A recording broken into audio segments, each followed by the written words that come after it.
And on the positive side naman, these are blessings mga kapiksi, talagang binibless kayo sa kaperahan, guys, no? So you will be blessed sa money, especially sa mga may negosyo, tsaka dun sa mga mahilig mag-overtime, yung mga masisipag sa trabaho mga kapiksi, no?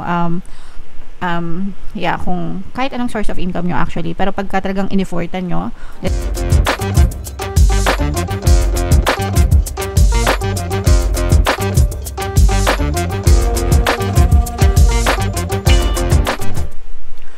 hello guys, hello Taurus, welcome back to Pinoy Pixie Tarot. Ang pamagat ng episode natin for tonight is second half kapalaran para ngayong July to December mga kapixie para sa Taurus, Sun, Moon, Rising, Sign, and Venus. Unahin natin tong deck na to guys. Tingnan natin yung mga mensahe sa inyo or yung mga paparating sa inyo guys ngayong July to December mga kapixie. So yung first message para sa inyo guys, we have the distorted masculine, no? So lahat tayo guys, meron tayong masculine and feminine energy mga kapixie.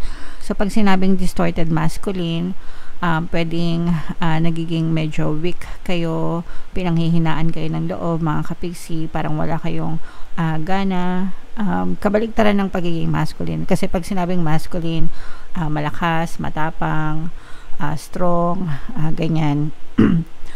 Courageous, bold, yan. So, anything na kabaligtaran nun, which is, sabi ko nga yung weak or matatakotin, ganyan, natatakot, sumubok, mga kapixie. So, yun yung mga maaari yung ma-experience mga kapixie. So, if in case na naka-experience kayo ng ganyan, guys, kumalma lang kayo, mga kapixie, no? And kailangan ma-identify nyo yung root cause. Bakit kayo nangihina? Ba't kayo nanlalambot? Ba't kayo nawawala ng gana? Yung mga ganun guys. And kailangan yung i-address yung mga issues na yun mga kapixie. Okay? And yung next message naman para sa inyo, hindi naman ito magre-resonate sa lahat mga kapixie, but in case na makaresonate kayo, ibig sabihin nito guys, for some of you, parang hinahanap nyo yung mga purpose nyo sa buhay. Yeah, merong mga taong ganun mga kapixie, no, na parang meron silang hinahanap, no, mga ganyan. Usually nangyayari ito kapag medyo nagkakaedad ka na, napaglilipasan kayo ng panahon, yung mga ganun, parang kino-question mo kung anong purpose mo sa buhay. So for some of you, pwedeng you are looking for your life purpose, or pwedeng makita mo kung ano yung purpose mo sa buhay, mga kapixie. Para magkakaroon kayo ng mga aha moments guys. And another message for you, ito naman, maganda ito sa relationship mga kapixie, no? We have the connection energy. Ibig sabihin nito, kung kayo ay merong mga partner o specific person, maaari maging maganda yung connection nyo, guys. Maaari kayo magkaroon ng very harmonious na relationship with your partner or specific person, mga kapixie. Kung kayo naman ay mga single guys, no, maaaring magkaroon kayo ng connection with a specific person, and maaaring yun yung maging start ng inyong loving harmonious relationship mga kapixie. Okay? Alright, so comment down below guys if naka-resonate kayo dyan. Ito guys, i-mind nyo na tong mga life purpose na to and tong connection na to, mga kapixie. So, tingnan natin guys yung ganap sa inyo. Shuffle ko to guys. Habang sinushuffle ko to, panoorin nyo muna yung video natin regarding sa ating paano mag-manifest ng abundance video course. Kapixie, sawa ka na ba sa mga struggles at hirap sa buhay mo? Masipag ka ba at masikap sa buhay ngunit hindi ka pa rin umaasenso? Ilang beses ka na bang nag-attempt mag-negosyo at mag-invest pero palagi ka pa rin nalulugi? Sa pagkakataon na ito ay maaaring may subconscious beliefs ka na nagiging balakid sa iyong pag-unlad at pagyaman. Introducing, paano mag-manifest ng abundance video course. Dito ay matututunan mong ma-overcome ang mga balakid mo para tuluyan ka ng umunlad, umasenso, sumagana, maging matagumpay, successful at maswerte sa iyong kabuhayan, pera, trabaho, negosyo sa lapi at kaperahan ng bonggang-bongga. Dali, mag-send na ng email sa pinoypixie@gmail.com at simulan na ang iyong pagyaman ngayon. Alright, so sa lahat ng gusto mag-avail ng course guys, naka-flash sa screen nyo. Una, meron tayong paano mag-manifest ng abundance video course. Meron din tayong paano pabalikin si ex revised breakup. And meron din tayong paano mawala ang third party at magkaroon ng harmonious na relationship. So sa mga interesado guys, mag-send lang kayo na email sa pinoypixie@gmail.com. So, Taurus guys, kayo ay represent ng Queen of Pentacles sa ating spread. Datag natin yung spread nyo, mga kapiksi.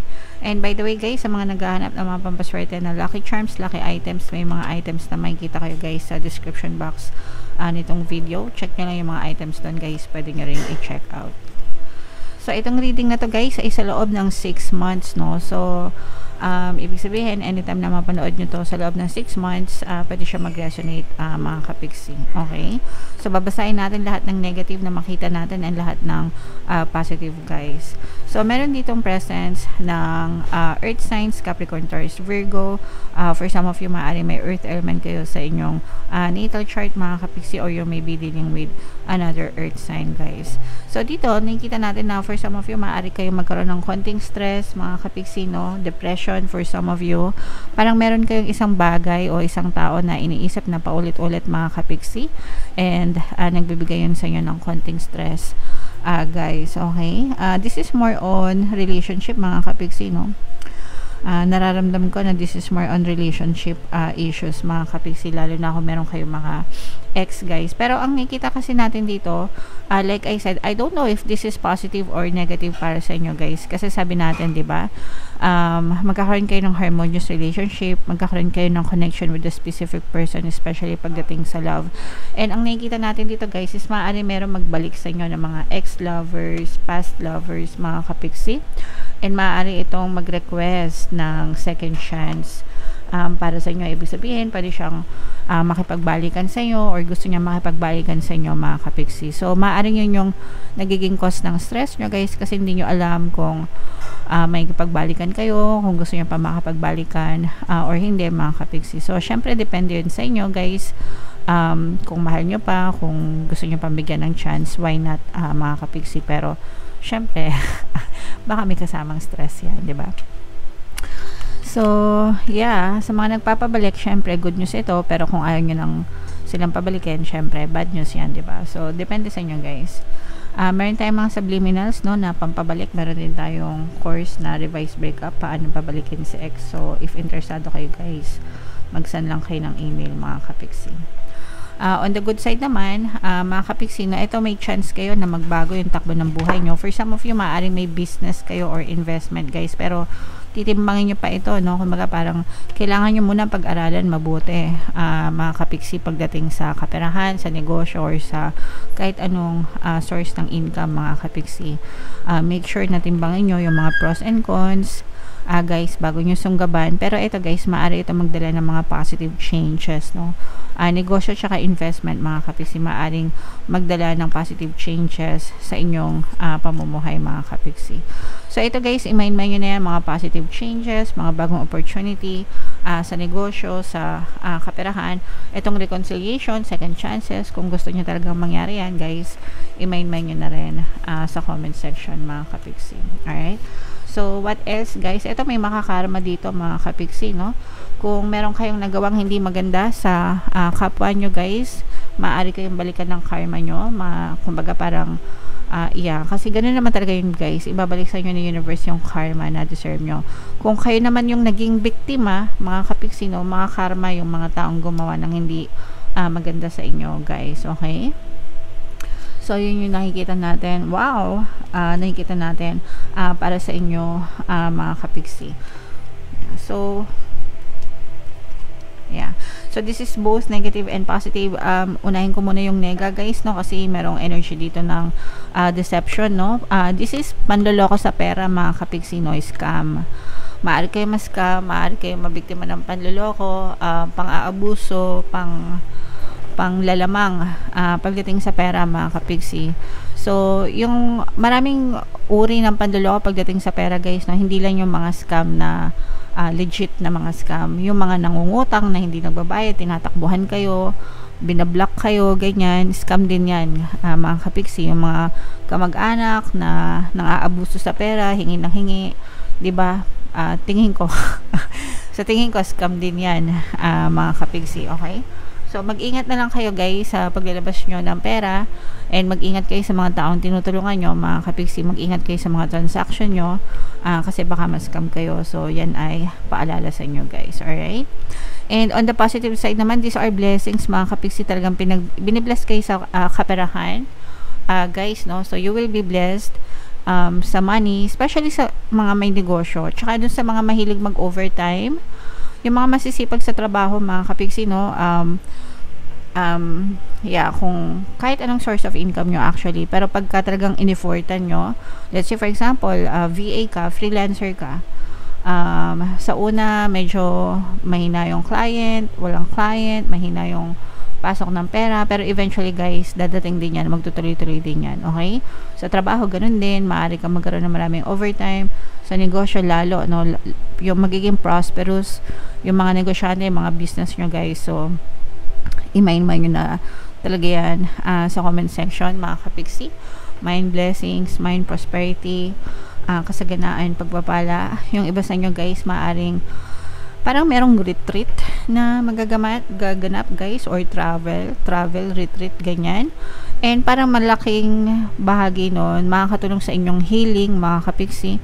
So kung gusto nyo sumama sa mga retreat or gusto nyo mag-travel guys, no, gawin nyo, lalo na kung may budget naman kayo guys, kasi parang magiging bahagi siya ng pag-recharge nyo. Makakatulong siya sa inyong inner peace, kapayapaan guys, okay? And so, i-mind nyo na yan sa comment section, mind, healing, retreat, travel, and mga blessings na to. And again guys, no, sabi ko nga, merong maganda din yung energy sa love and relationship, mga kapiksi. So, blessed din kayo sa relationship guys, especially sa mga single, if nag-a-attract kayo ng mga specific person, or nagdadasal kayo na sana magkaroon kayo ng relationship, maari yung dumating sa inyo guys, okay? So lahat ng mga magaganda dito guys, lahat yan i-mind nyo na sa comment section, yung mga nasabi ko, yung mga nabanggit ko, mga kapiksi, deserve nyo yan guys, okay? So tingnan natin, bunot lang tayo ng isa pang card para sa inyong additional message. Wow, I heart you. Mga kapiksi, mahal ka ni universe, ibig sabihin nito, no? The universe loves you. The universe always has your back, mga kapiksi. So always be grateful guys sa lahat ng meron kayo. Lahat yan galing kay universe, mga kapiksi, okay?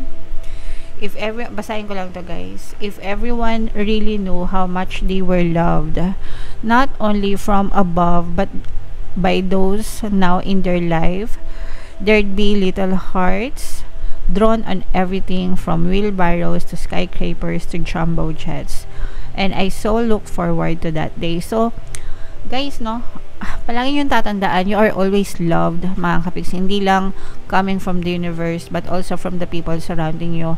Sometimes kasi, di ba, hindi naman tayo palagi nagsasabi ng I love you. Although, sa amin hindi, no? Kasi araw-araw, araw-araw sa bahay namin nag-I love you, mga kapiksi, kami ng mga anak ko. So, syempre, depende yan sa environment nyo, sa nakalakihan nyo, no? There are some people na hindi talaga sila lumaki sa ganong environment, hindi sila marunong magsabi ng I love you, hindi nila yung naririnig sa parents nila, kaya nadala-dala nila yon hanggang paglaki nila, but it doesn't mean that they do not love you. So yeah, you should know, mga kapiksi, you should understand how much you are loved, mga kapiksi, okay? So I heart you guys, okay?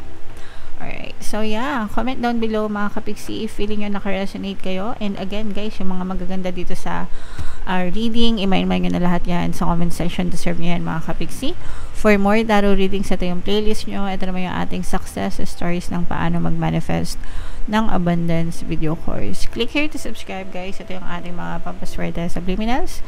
Thank you for liking, sharing, and subscribing guys. See you next time. I love you all. Have a nice day. Bye-bye.